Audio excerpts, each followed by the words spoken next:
पिताजी कोई किताब पढ़ने में व्यस्त थे, पर उनका बेटा बार बार आता और उल्टे सीधे सवाल पूछकर उन्हें डिस्टर्ब कर देता। पिता के समझाने और डांटने का भी उस पर कोई असर नहीं पड़ता।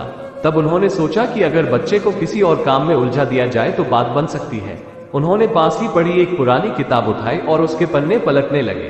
तभी उन्हें विश्व मानचित्र छपा दिखा। उन्होंने तेजी से वो पेज फाड़ा और बच्चे को बुलाया।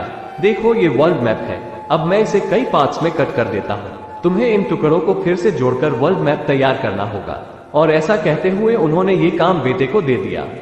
बेटा तुरंत मैप बनाने में लग गया और पिता ये सोचकर खुश होने लगे कि अब वो आराम से 2-3 घंटे किताब पढ़ सकेंगे। लेकिन ये क्या, अभी 5 मिनट ही बीते थे कि बेटा दौड़ता हुआ आया और बोला, ये देखिए पिताजी, मैंने मैप तैयार कर लिया है। पिता ने आश्चर्य से देखा। मैप बिल्कुल सही था। तुमने इतनी जल्दी मैप कैसे जोड़ दिया? ये तो बहुत मुश्किल काम था।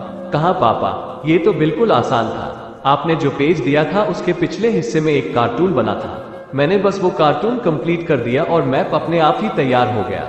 और ऐसा कहते हुए वो बाहर खेलने के लिए भाग गया और पिताजी सोचते रह गए। फ्रेंड्स, कई बार लाइफ की प्रॉब्लम्स भी ऐसी ही होती है। सामने से देखने पर वो बड़ी भारी भरकम लगती है, मानो उनसे पार पाना असंभव ही हो। लेकिन जब हम उनका दूसरा पहलू देखते हैं तो वही प्रॉब्लम्स आसान बन जाती हैं। इसलिए जब कभी आपके सामने कोई समस्या आए तो उसे सिर्फ एक नजरिए से देखने की बजाय अलग अलग दृष्टिकोण से देखिए। क्या पता वो बिल्कुल आसान बन जाए। अभी तक के लिए इतना ही। फिर मिलते हैं अगला वीडियो में एक और नई कहानी के साथ।